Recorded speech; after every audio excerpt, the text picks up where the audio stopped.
Good evening, my dear brothers and sisters. I'm here to give you an idea of what is really the first image of the Blessed Virgin Mary to arrive here in the Philippines. I would like to share this with you because next year, 2021, we are going to celebrate the 500 years of Christianity here in our country. So the first image of the Blessed Virgin Mary was brought here in the country in 1521 together with the image of the Señor Santo Niño and the image also of the Ichiomo, and of course the cross that was planted here in Cebu, especially here in Cebu. And my references here are the books of Magellan, the voyage of Magellan,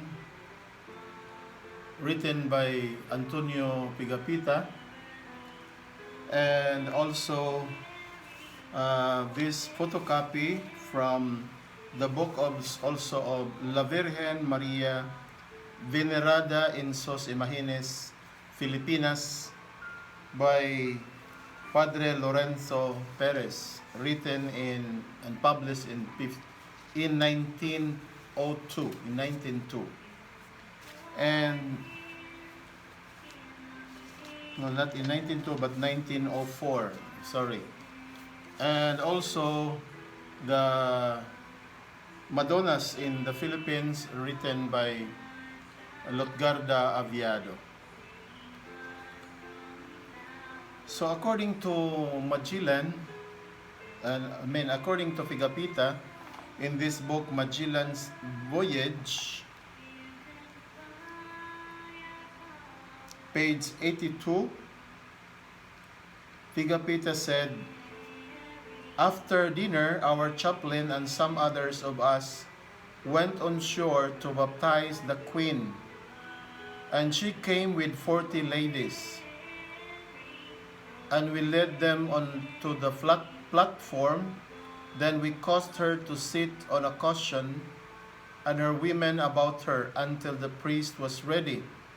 Meanwhile, we showed her a lady carved in wood, holding her child, which was very well made, and a cross. The sight of this gave her a greater wish to be a Christian, and asking for baptism, she was baptized and named Joanna, like the emperor's mother.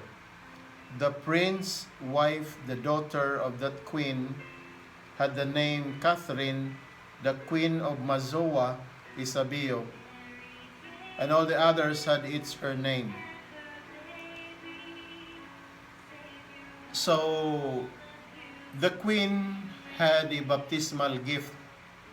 She was given a gift by the Spaniards, especially Magellan, and that was an image of the Blessed Virgin Mary. Maybe some of us would say, hindi pala image ng Santo Niño. No. The image of Santo Niño was given as gift not to an individual person, but gift to all baptized natives. It was given for all of them in place of their worship of idols. No? Kasi yung mga Pilipino ay nag-worship na ng idols, a child god, so na-replace yun ng image ng Santo Niño. But personal gift for her baptism sa Queen ay ang image ng Birhen na may hawak na bata. And what was that image, and what was the title of that image of the Blessed Mother? So Pigapita did not give any title to that image of the Blessed Mother. But later on we will discover on what was really the title of that image given to the Queen of Cebu when she was baptized as her baptismal gift, because her husband ang kanyang asawa si Humabon, Carlos, the baptismal name of Humabon, binigyan din ng gift, na personal gift for his baptism, his baptismal gift, and that is the Etche Omo. No? So the Etche Omo.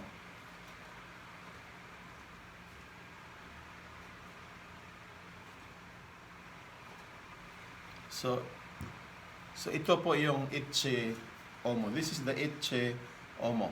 No, so Etche Omo meaning when Pilate said here is the man, no, the suffering Christ suffering because of us. So ito ang binigay na gift kay kay Humabon when he was baptized. At ang birhen po ang binigay sa babae nung siya ay bininyagan. That's the original image, no? The original image. Ito pong sa likod ko ito po ang replica. So pinagawan po natin ang replica. So para may makita naman tayong more or less. So paano ba na discover ang birhen? So ang birhen when the image was given to the queen, of course because it was precious for the newly baptized queen. So it was kept in their village. And later on,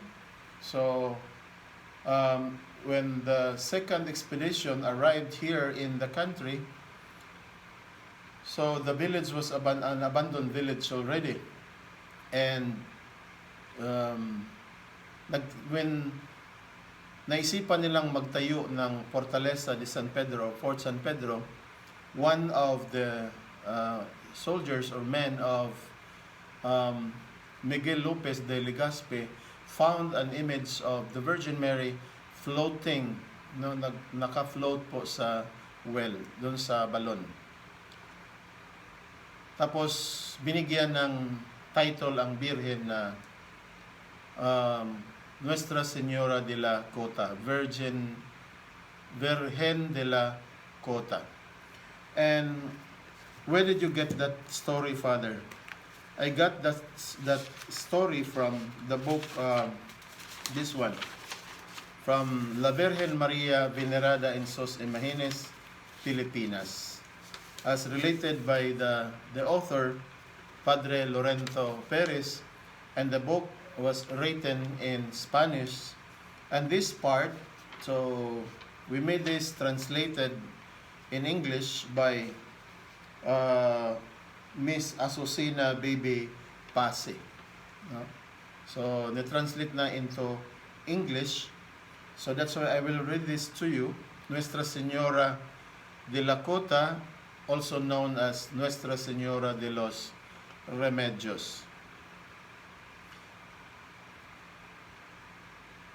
We owe the following historical information to the said Father Lorenzo Perez, Oblates of Mary, who states that at the baptistry chapel of the Cebu Cathedral, there is an altar dedicated to the Virgin de Remedios, also known as Nuestra Señora de la Cota. According to a Cebuano tradition, this very revered image was found inside a well, which was located inside the Cota de San Pedro, Fort San Pedro, city of Cebu around the years 1570 to 1575. In those days, the discovery of this very revered image was considered as a miracle, with simple folks attributing many miracles to the waters of the well where it was found. The image is small, with a child being carried in the arms, a European sculpture. It was venerated by the people of Cebu at the chapel of the fort until about the middle of the 19th century, when it was transferred to the cathedral. The writer of this historical information, upon considering the very ancient Cebuano tradition, very ancient na po Cebuano tradition, and the sculpture as well as the size of the image, believes that it is the same little virgin that Lombardo Figapeta presented as a gift to the Queen of Cebu on April 14, 1521, during the baptism. The said Figapita had arrived in the city of Cebu in one of the ships of the famous Magellan expedition, during which he wrote an account sufficiently detailed about the countries, at which the expedition had called. On the subject of the island of Cebu, he says that the islanders showed a willingness to embrace Christianity, and that on April 14, 1521, it was he who was designated for the baptism of the king of Cebu named Humabon, who received the name Carlos in honor of Emperor Charles V. After eating our meal, according to Vigapita, that's what I read. I just read from the book of Vigapita about Magellan's expedition.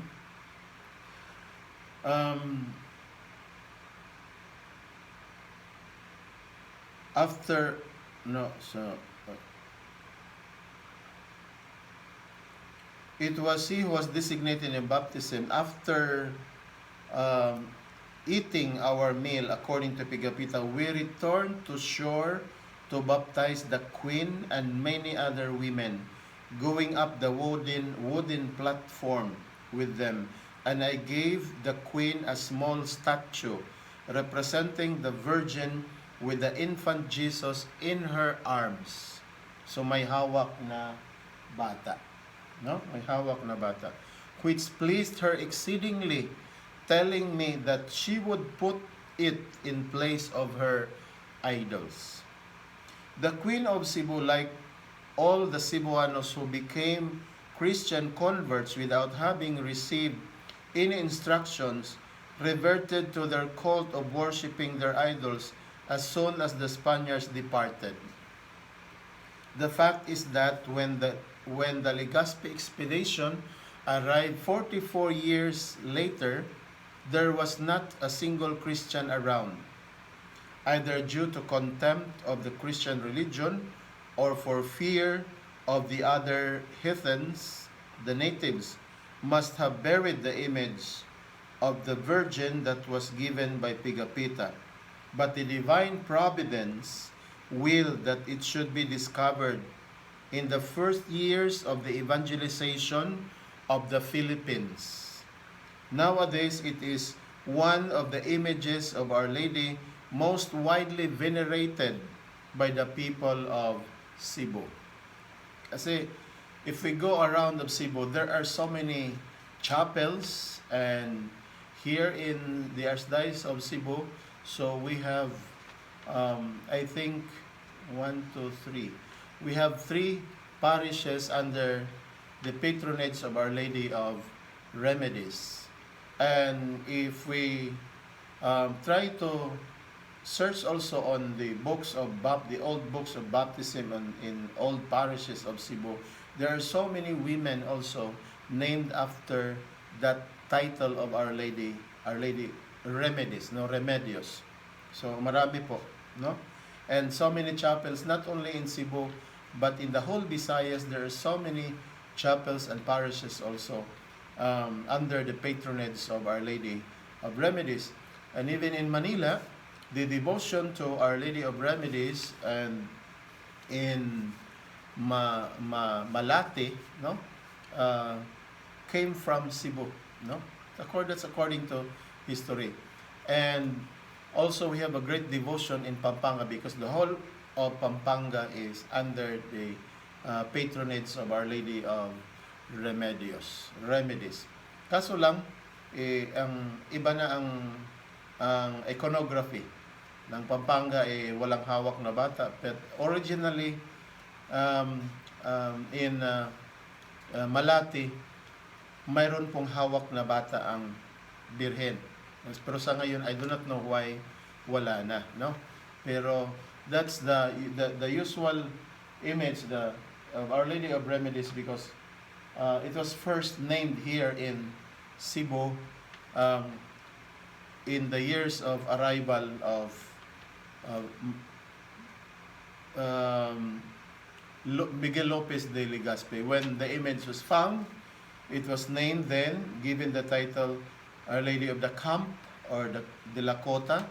Then, middle of 19th century, when the image was transferred in the Cathedral of Cebu, and there was a chapel inside, and even until now, there is a chapel, Our Lady of Remedies Chapel, and it is now the place of baptism, because by tradition, according to tradition, that chapel is really a baptismal chapel, because water from that well where the Virgin was found was then taken from Fort San Pedro to be made as baptismal water for those children or infants to be baptized in that chapel inside the Cathedral of Cebu.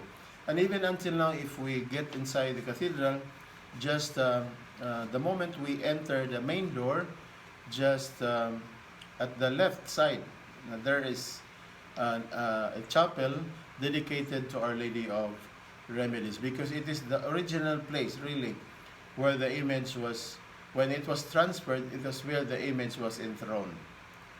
But is the original image until now is still there, and that is our problem, because the image was lost. But we have the picture of that image, kept in the archive. So we have that picture, and that's why I commissioned a friend in Pampanga. No, not in Pampanga, but in Bulacan. I mean, in Bulacan, Nelson Logi, to carve a replica of this image,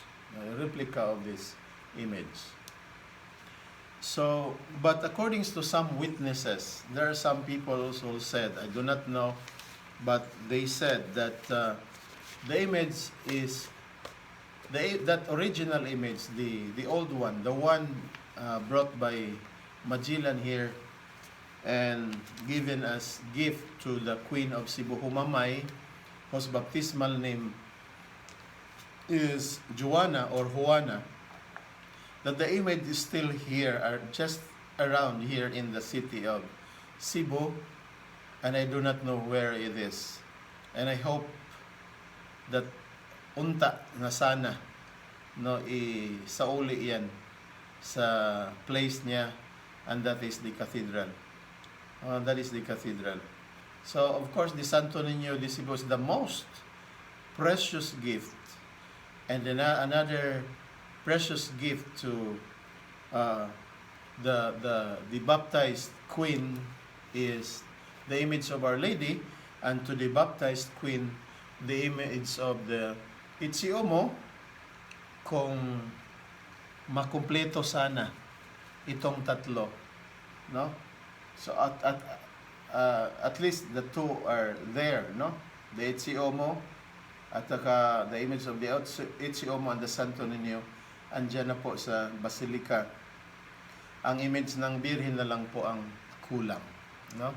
So sana whoever, kung sino man ang whoever kept the image of the Virgin, for the sake of the people's devotion to Mama Mary, please do not personalize it and just keeping it in your home, but return it to the Cathedral of Cebu, because that image belonged to the church, belonged to the people of Cebu, and it is part of the history of Christianity, and we are about to celebrate the 500 years of Christianity here in the Philippines, and Christianity was first implanted here, was first introduced here in the island of Cebu. So sana, no? I hope and pray Mama Mary will touch these people who just keeping this image inside their homes. Na sana ibigay balik sa mga tao. And more blessings will be given to you by the Lord through Mama Mary in return, no? So with the power of our Lord, the Señor Santo Niño, sana you will, as I said, for the sake of the devotion of the people here in Cebu. So I hope I just give something, even if just a bit of our history, na sana makatulong din ito, maliwanagan tayo on what really the image that first to set foot here in our country, especially here in Cebu. The cradle of Christianity started here in Cebu. So it was the image which later given the title Virgen de la Cota, also known as Virgen de los Remedios. Mama Mary, pray for us.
You